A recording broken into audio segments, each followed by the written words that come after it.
Try this again. Welcome. It's good to see all of you. How you doing? How's your A1C? Seems like medicine is becoming an alphabet soup. We've got A1C, MS, STD, HIV, and the dreaded ED, erectile dysfunction. You have to have some understanding because it's not easy. It's not hard either.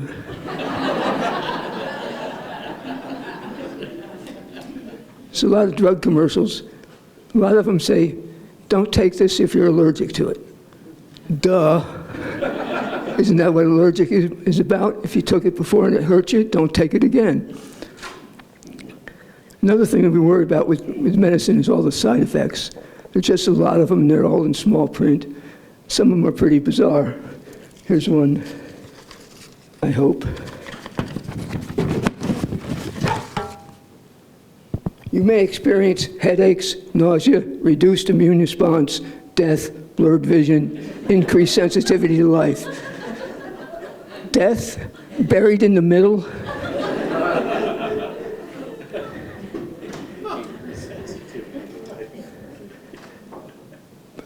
But even with these warnings, we still take them. We're part of a drug culture, that many of us were part of a drug culture when we were younger. In that time, people said, don't take this, you don't know what's in it. Do you remember the frying pan? And don't say no. I mean, just say no. Now it's changed.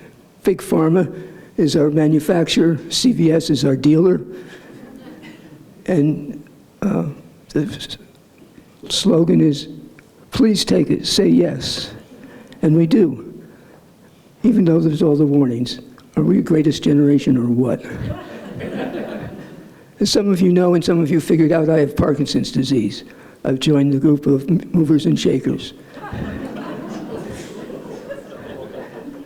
About 18 years ago, when Parkinson's showed up on my doorstep, I decided not to fight it. If I'd fight it, my body would be the battleground, and all the collateral damage would be on me. So I decided to go to the ancient law of hospitality. Sometimes that works out. Of hospitality, of welcome the stranger and be a good host. So after 18 years, Parkinson's is doing okay with me, and I'm okay with it after that long. As long as it picks up its socks, doesn't leave dishes in the sink, we're cool. And I'm learning a lot from that. This old white boy's learning some new tics. My dog likes the fact that I've got tremors, gets really good scratches. He also likes the fact that my Parkinson diet is called can't keep it on the fork. So I'm losing weight and he's getting fat. Tremor also improves my Joe Cocker imitation. The social awareness that I have to have with Parkinson's and the tremor, I have to remember not to stand with my hands in front of me, or worse, to sit with my hands in my lap.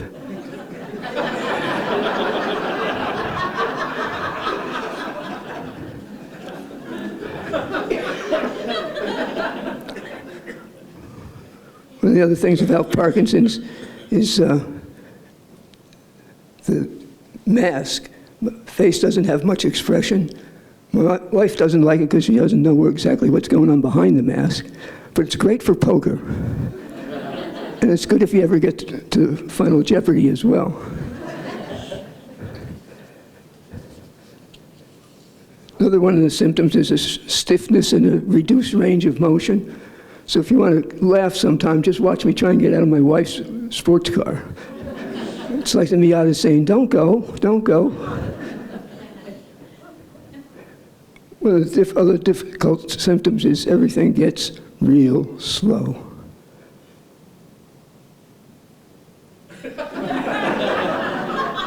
It's at the speed of dark. That's a good line. speed of light would be fast, speed of dark is slow. Just reaching for a beer, I'm like doing Tai Chi. So slow can be good, except when I gotta pee. When you're over 70, we're sort of in the overtime of life. And we don't get a 2-minute warning from our bladder anymore. It's like, now is the time. In a minute, turn off the TV, close the book, whatever. Now is the time. So, I'm not incontinent, I'm just incompetent. And I'm left-handed, so I'm coming at things from the wrong angle.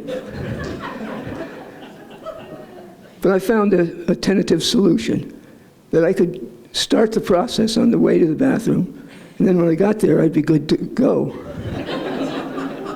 So one night at dinner, my bladder says, "It's showtime."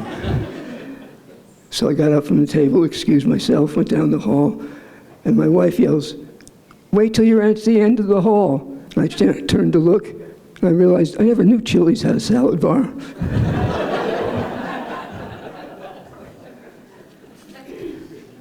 Michael Jackson has a new book out. No, not Michael Jackson, Michael J. Fox.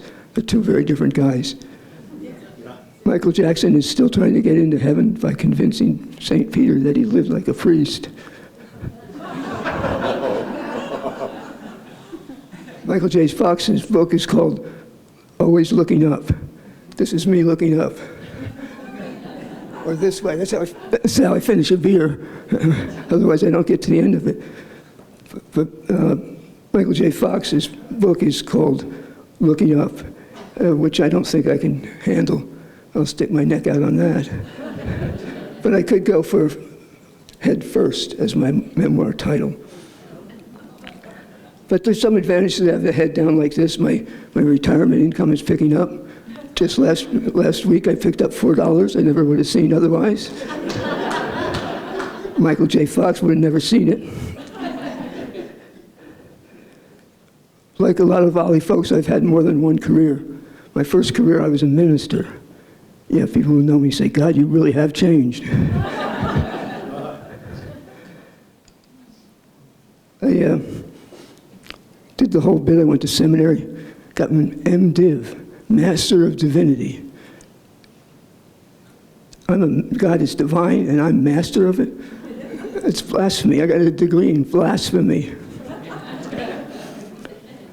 But it didn't take me long to realize I was in the wrong place in the church. I couldn't figure out the intersection of the highway to heaven, stairway to heaven, and the highway to hell. So I left the ministry.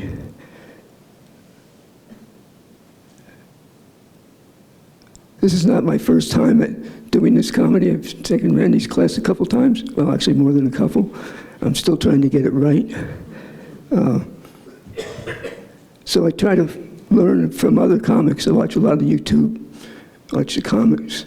One of the things that I found is they use the F word an awful lot. F word your mother, F word your college or your team, F word this, F word that. So just to feel like I'm a professional in doing what they do, I'll say it just once. Facebook. Fucking Facebook.